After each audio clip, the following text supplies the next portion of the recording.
একটা ভুল মানুষকে দোষী করে তোলে না।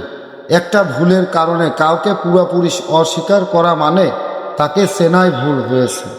বিশ্বাস এই শব্দটার ওজন খুব ভারী।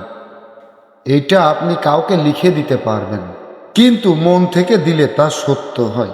আর একবার যদি সেটা ফেটে যায় তা মেরামত হয় অনেক সময়ে। ভেবে দেখুন, যে মানুষটা আপনার পাশে ছিল, আপনার খারাপ সময়ে আপনাকে টেনে ধরেছিল, আপনার একটা হাসির জন্য নিজের মন খারাপ চাপা দিয়েছিল, আজ যদি আপনি তাকে শুধুমাত্র একটা ভুলের জন্য অবিশ্বাস করেন, তাহলে আপনি কারো বিশ্বাসের কফিনে পেরেক মারছেন। মানুষ মাত্রায় ভুল করে, ভুল হবে, তর্ক হবে, কিছু কথা বাড়াবাড়ি হবে, তাই বলে তাকে অবজ্ঞা করবেন, অবিশ্বাস করবেন? ভুলটা যদি সামান্য হয় আর মানুষটা যদি বিশাল হয়, তাহলে ক্ষমা করে দিতে শিখুন।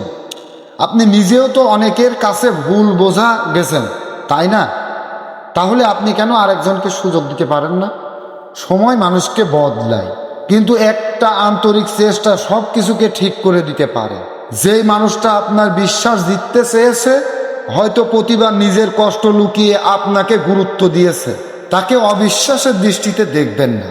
কারণ সে যদি চলে যায়, তাহলে এমন একজনকে হারাবেন যে আপনাকে বিনিময় ছাড়াই ভালোবেসেছিল।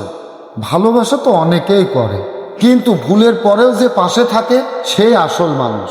যাকে আপনি ভুল ভেবে অস্বীকার করেছেন, সে হয়তো দিনের পর দিন আপনাকে বিশ্বাসের মর্যাদা দিতে চেয়েছে। তাকে হারিয়ে ফেললে শুধু সে না, আপনি নিজেও একদিন নিজেকে হারাবেন।